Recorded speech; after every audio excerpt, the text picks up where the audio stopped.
Hello बच्चों, कैसे हैं आप सब। कामना करते हैं स्वस्थ होंगे, खुश होंगे, अपने घरों में सेफ होंगे। आज हम एक्सरसाइज नंबर 3.4 का क्वेश्चन नंबर 1 लेके आए हैं। क्वेश्चन नंबर 1 है स्टेट वेदर ट्रू और फॉल्स। हमें कुछ स्टेटमेंट्स दे रखी हैं, इनको हमें बताना है कि ट्रू है या फॉल्स है। तो पहला स्टेटमेंट है ऑल रेक्टेंगल्स आर स्क्वायर। क्या बोल रहा है? All rectangles. अब हमें जो पता है कि रेक्टेंगल कैसे होते हैं, अगर मैं रेक्टेंगल की बात करती हूँ तो ये मेरा एक रेक्टेंगल है, ठीक है, थोड़ा रफ है। तो ये मेरा रेक्टेंगल है। रेक्टेंगल का मतलब क्या होता है कि जिसके एंगल्स जो वो 90 डिग्री के होते हैं और जिनके अपोजिट साइड्स इक्वल होती हैं। अपोजिट साइड्स, ठीक है, यानी ये इसके पैरेलल है, ये इसके पैरेलल है, इस ये इक्वल है। और स्क्वायर का क्या होता है? इज द स्क्वायर, इनकी चारों साइड्स इक्वल होती हैं और इनके जो एंगल्स हैं वो 90 डिग्री के होते हैं। लेकिन लेकिन रेक्टेंगल में क्या बोल रहा है? रेक्टेंगल में तो सिर्फ दो साइड्स इक्वल आ रही हैं, लेकिन स्क्वायर में क्या होती है? चारों साइड्स इक्वल होती हैं। तो इसका क्या होगा? This is the false. Right, next करते हैं। All rhombuses are parallelogram. Rhombus क्या होते हैं? देखो, रोम्बस होता है ये, जिनकी साइड्स इक्वल हैं, जिनकी साइड्स इक्वल हैं, आप इनकी साइड्स इक्वल हैं और अपोजिट एंगल भी इक्वल हैं, तो उसको हम क्या बोलते हैं? इसको हम बोलते हैं रोम्बस। और उसने क्या बोला? सारे जो रोम्बस हैं वो पैरेललोग्राम्स होते हैं। तो और हम अगर बात करते हैं तो पैरेललोग्राम की, तो अगर हमारा जो पैरेललोग्राम होता है वो कैसे होता है? ये पैरेललोग्राम है, यानी एक साइड्स इक्वल होती हैं, अपोजिट साइड्स इक्वल होती हैं इसकी, इसकी भी साइड्स इक्वल हैं। देखो, इसके भी अपोजिट एंगल इक्वल होते हैं, इसके भी अपोजिट साइड एंगल्स इक्वल्स हैं। तो इसको हम क्या बोलेंगे? Yes, all rhombuses are parallelogram. तो इसका जो आंसर होगा वो क्या होगा? ट्रू।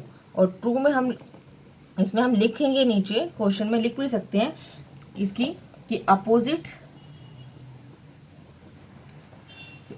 साइड्स हैं, opposite sides of a rhombus are equal.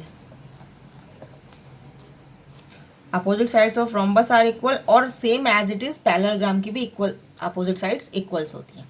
ठीक है, तो लाइन में लिख सकते हैं, नहीं तो ट्रू और फॉल्स बोला है तो सिर्फ ट्रू और फॉल्स लिख के भी हम स्टेटमेंट लिखने की जरूरत नहीं है। ट्रू और फॉल्स भी बोला है तो हमें ट्रू और फॉल्स ही लिख देते हैं, तो ट्रू, इसका ट्रू होगा। नेक्स्ट करते हैं क्वेश्चन नंबर सी। तो सी क्या बोल रहा है? All squares are rhombuses and also rectangles. जो स्क्वायर के बारे में बात कर रहा है, जो स्क्वायर है, सारे स्क्वायर्स क्या रोम्बस होते हैं और सारे स्क्वायर क्या रेक्टेंगल होते हैं? स्क्वायर क्या होता है? अभी मैंने आपको बताया, दीज आर स्क्वायर जिसकी साइड्स इक्वल हैं, अपोजिट साइड्स इक्वल हैं, अपोजिट के सारी साइड्स इक्वल हैं, इसकी इक्वल साइड्स हैं, और इसके जो एंगल हैं वो भी इक्वल हैं।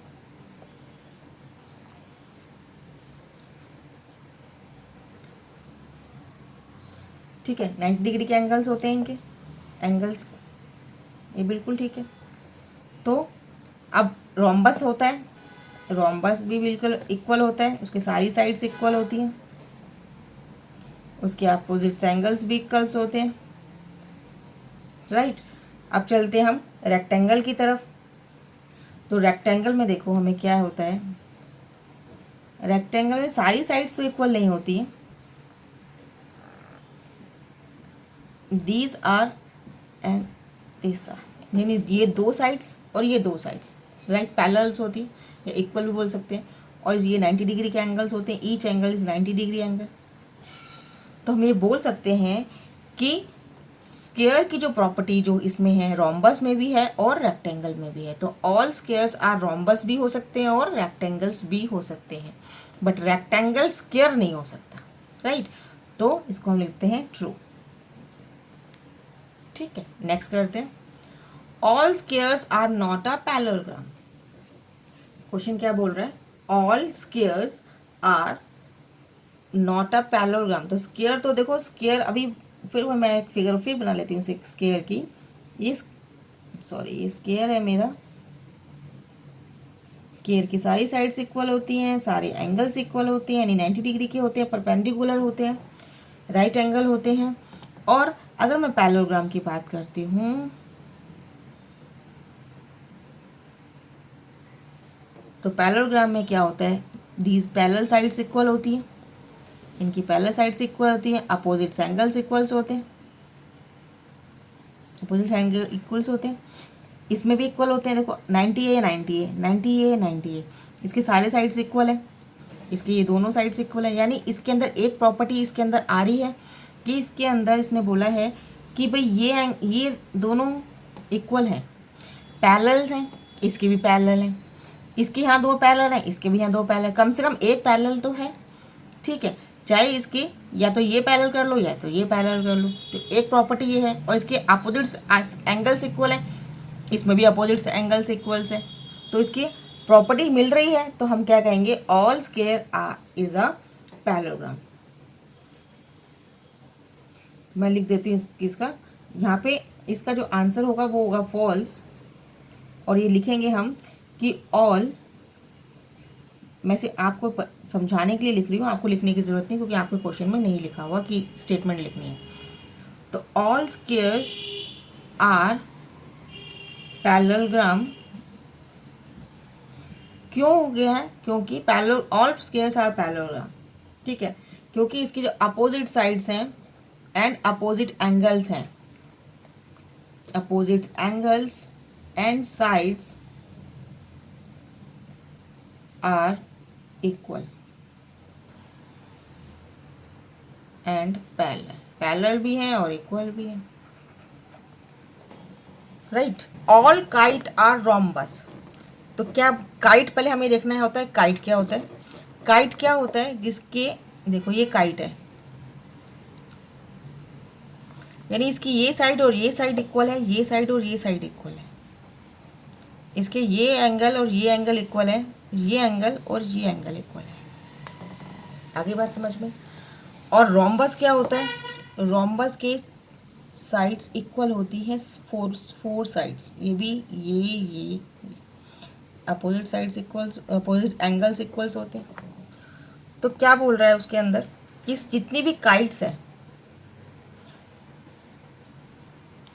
जितनी भी काइट्स हैं वो क्या रोम्बस होंगी, नहीं, इसका क्या होगा, फॉल्स। क्यों नहीं होंगी, क्योंकि a kite does not have all side of same length. देखो इसकी ये दो लेंथ इक्वल होती हैं, तो ऑल काइट्स की जो लेंथ होती है, द ऑल काइट्स, ये सिर्फ काइट्स भी लिख सकते हैं, काइट भी लिख सकते हैं, तो a kite does not have, इसकी ऑल साइड्स इक्वल नहीं होती, इसमें ऑल साइड्स इक्वल होती है।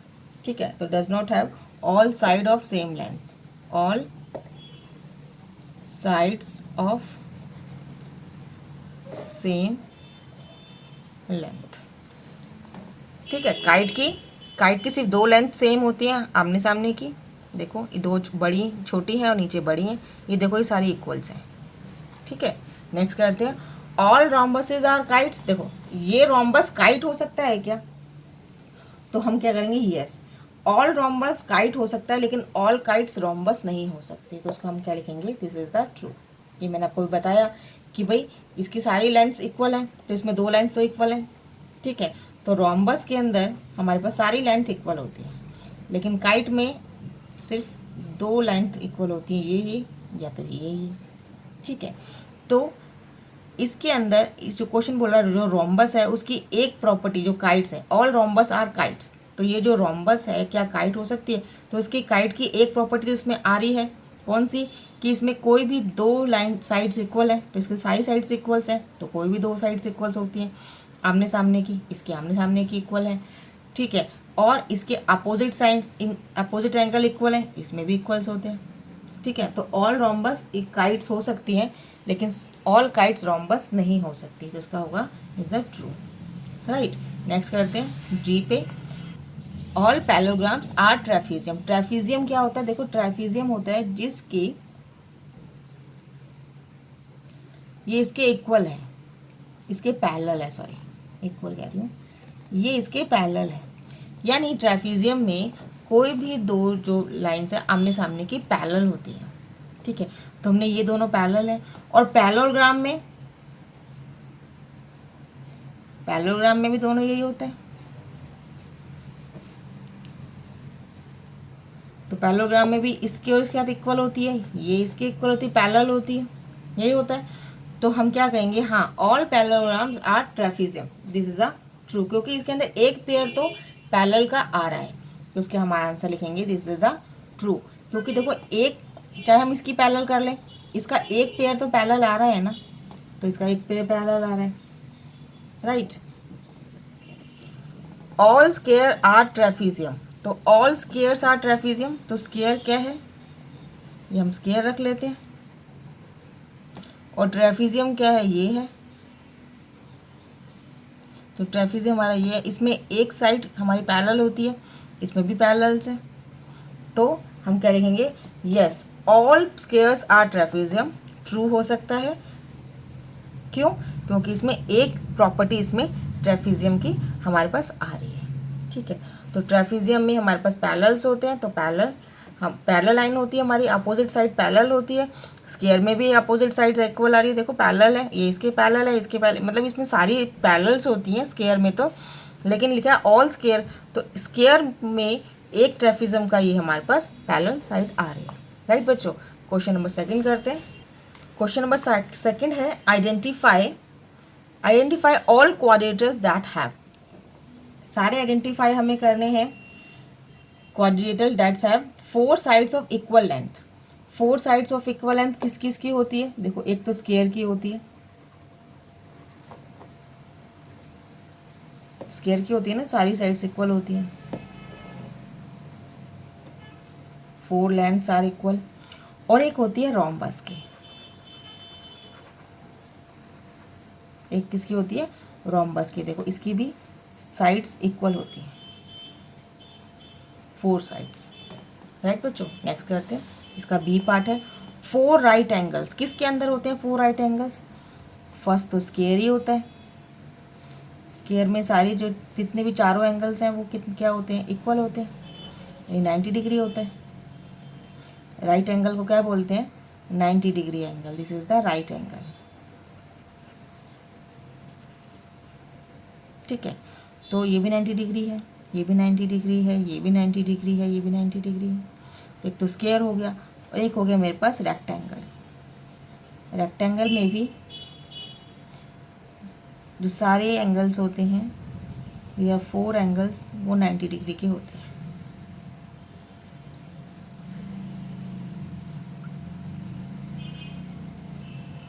राइट बच्चों। तो ये था क्वेश्चन नंबर 2 और क्वेश्चन नंबर 1 और 2। क्वेश्चन समझ में आया हो बच्चों तो लाइक कीजिएगा, शेयर कीजिए और सब्सक्राइब करना ना भूलें। आज के लिए इतना ही, अगले वीडियो में अगले क्वेश्चन के साथ मिलते हैं, तब तक के लिए goodbye, thanks for watching, have a nice day.